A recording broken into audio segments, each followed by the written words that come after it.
एक तंग से मोटेल कमरे में खड़े लाल टेंट के भीतर दो आदमी एक बम जोड़ रहे हैं। स्ट्राइप्स बम बनाने वाले से पूछता है कि क्या वह टेंट के अंदर आ सकता है, लेकिन वह मना कर देता है, यह कहते हुए कि वह अभी काम के बीच में है। स्ट्राइप्स 1 मिनट का ब्रेक लेने का सुझाव देता है, पर बम बनाने वाला झल्लाकर कहता है कि उनके पास 1 मिनट भी नहीं है। उसकी बात अनसुनी कर स्ट्राइप्स फिर भी टेंट के अंदर घुस जाता है। बम बनाने वाला तुरंत उसे बाहर निकलने को कहता है और चेतावनी देता है कि बम बेहद नाजुक है। स्ट्राइप्स शांत स्वर में उसे भरोसा दिलाता है कि वह सावधानी रखेगा। स्ट्राइप्स एयर कंडीशनर ठीक न कर पाने के लिए माफी मांगता है। वह सुझाव देता है कि काम खत्म होने के बाद सबूत मिटाने के लिए टेंट जला देना चाहिए। बम बनाने वाला इस विचार को खारिज कर देता है और कहता है कि टेंट धोया जा सकता है, जलाने की जरूरत नहीं है। इसके बाद स्ट्राइप्स उससे उसका नाम पूछता है, लेकिन वह बताने से इनकार कर देता है। बिना हिचके स्ट्राइप्स खुद ही बात करते हुए बताता है कि जब वह पहली बार एक गेम देखने गया था तब उसकी उम्र 8 साल थी।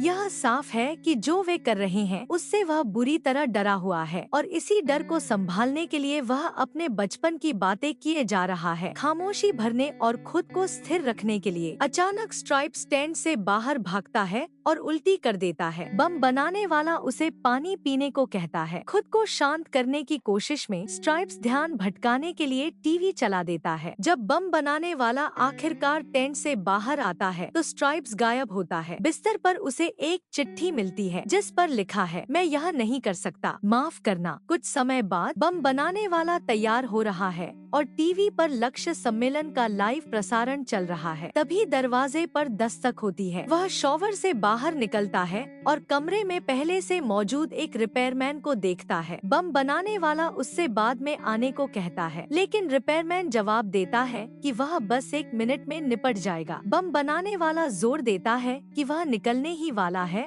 और सामान पैक करने के लिए 10 मिनट मांगता है। रिपेयरमैन कहता है कि उसे सिर्फ 5 मिनट चाहिए। बम बनाने वाला कहता है कि यह थोड़ा देर का वक्त है। माफी मांगते हुए रिपेयरमैन बताता है कि आज वे स्टाफ की कमी से जूझ रहे हैं। उसकी बातों के दौरान बम बनाने वाला चुपचाप बिस्तर से वह चिट्ठी उठा लेता है। रिपेयरमैन बताता है कि उसकी आज 12 घंटे की शिफ्ट रही है और वह बस यह आखिरी काम निपटाकर घर जाना चाहता है। बम बनाने वाला उसे जल्दी करने को कहता है। रिपेयरमैन राष्ट्रपति पद के उम्मीदवार की बातें छेड़ देता है, कहता है कि इससे उसका खून खौल उठता है। वह पूछता है कि क्या बम बनाने वाला कोई डेलीगेट है। बम बनाने वाला जवाब देता है कि वह सिर्फ आफ्टर पार्टी में जा रहा है। रिपेयरमैन कहता है कि वह आमतौर पर ग्राहकों से राजनीति पर बात नहीं करता, लेकिन इन दिनों हर कोई इसी के बारे में बात करना चाहता है। कमरे में लाल टेंट देखकर वह पूछता है कि बम बनाने वाले का बच्चा कहाँ है। बम बनाने वाला बताता है कि जब से वे उसे कैंपिंग पर ले गए थे वह इसी का दीवाना हो गया है। जब रिपेयरमैन पूछता है कि वह अभी कहाँ है तो वह कहता है कि वह अपनी पत्नी के साथ घर पर है। वह समझाता है कि वह यह लाल टेंट हर जगह अपने साथ इसलिए लाता है क्योंकि उसे उसकी याद आती है। बम बनाने वाला अपने बैग से एक बोतल निकालता है, एक घूंट लेता है और रिपेयरमैन को भी ऑफर करता है। रिपेयरमैन मना कर देता है और सोचते हुए कहता है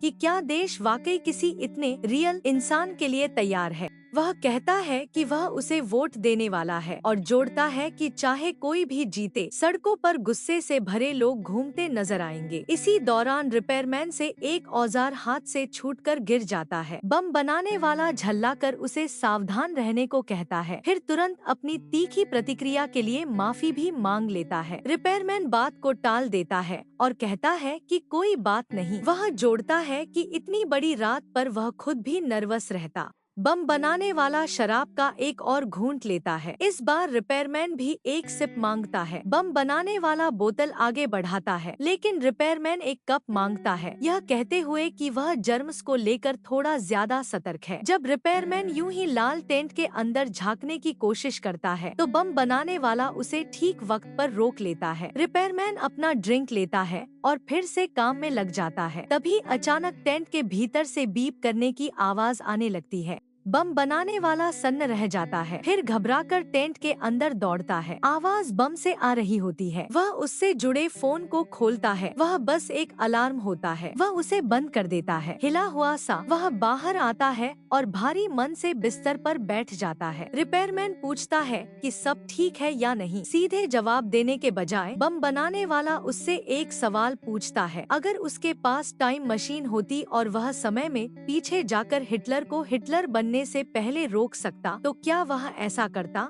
रिपेयरमैन कहता है कि वह करता। वह मानता है कि हत्या तो हत्या ही होती है, लेकिन उस हालात में वह जायज होती। वह मजाक करता है कि अगर उसके बाद टाइम मशीन खराब हो जाती तो उस दौर के लोगों को समझाना काफी मुश्किल होता। बम बनाने वाला कहता है कि अगर इससे होलोकॉस्ट रुक जाता तो यह कुर्बानी पूरी तरह सही होती। रिपेयरमैन कुछ पल रुकता है, फिर कहता है कि उसकी जगह कोई और हिटलर भी आ सकता था। वह समझाता है कि एक अकेले आदमी ने इतने यहूदियों को नहीं मारा। हम सारी वहशत को एक नाम से जोड़ देते हैं, लेकिन वह हर ट्रिगर खुद नहीं दबा रहा था। दोबारा सोचते हुए रिपेयरमैन कहता है कि शायद वह हिटलर को भी नहीं मारता। बम बनाने वाला उसके जवाब से हैरान हो जाता है। रिपेयरमैन कहता है कि अगर उसे पूरा यकीन होता कि इससे सारी मौतें रुक जाती तो शायद वह ऐसा करता, लेकिन अगर ऐसा न हुआ तो? वह कहता है कि बाद में बैठकर यह कहना आसान है कि मैं सही करता, जबकि बहुत से लोग हिटलर के साथ चल पड़े थे। पीछे मुड़कर यह कहना भी आसान है कि मैं अलग होता, खासकर तब जब हमारे पास कोई टाइम मशीन नहीं है। तभी रिपेयरमैन को उसकी पत्नी का फोन आता है और वह बात करने के लिए कमरे से बाहर चला जाता है। अकेला पाकर बम बनाने वाला बम को टेंट से निकालकर अपने बैग में रख देता है। वह सब कुछ पैक करता है और कपड़े पहन लेता है। जब रिपेयरमैन लौटता है तो बम बनाने वाला कहता है कि उसे अब निकलना होगा, लेकिन वह चाहे तो काम पूरा कर सकता है। जाने से पहले रिपेयरमैन बताता है कि शायद उसकी मुलाकात उसके बेटे से कन्वेंशन में हो जाए। वह स्कूल ग्रुप के साथ वहाँ आया है। रिपेयरमैन अपना नाम स्टीव बताता है। बम बनाने वाला अपना नाम एलेक्स बताता है। एलेक्स फिर से बाथरूम में जाता है और उसके मन में शंकाएं उमड़ने लगती हैं। वह अपना फोन निकालता है और अपनी माँ को मैसेज करता है कि वह उनसे प्यार करता है। वह बैग उठाता है और फिर बाहर आता है। रिपेयरमैन का काम भी पूरा हो चुका होता है। वह एलेक्स से कहता है कि जरा ठीक हुए एसी के सामने बैठ जाए, क्योंकि उसे पसीना आ रहा है। हिचकिचाते हुए एलेक्स बैठ जाता है। स्टीव पूछता है कि क्या उसके बैग में अब भी वह चीज है, शराब। एलेक्स बोतल निकालता है और उसे कप थमा देता है। स्टीव कप को नजरअंदाज कर सीधे बोतल से पी लेता है। एपिसोड का अंत एलेक्स के आंखें बंद करने के साथ होता है, जबकि पीछे यूएसए के नारे गूंज रहे होते हैं। यह साफ नहीं होता कि वह अपनी योजना को अंजाम देगा या नहीं। जो साफ है वह यह कि उसने कुछ गहराई से समझ लिया है, एक बम, एक वोट, एक आदमी दुनिया नहीं बदल सकता। यह काम सिर्फ एक समाज कर सकता है। और अगर एलेक्स और स्टीव किसी एक बात पर सहमत हैं, तो वह यह है कि उनका समाज कहीं न कहीं गहरे तौर पर टूट चुका है। चैनल को लाइक और सब्सक्राइब करना ना भूले।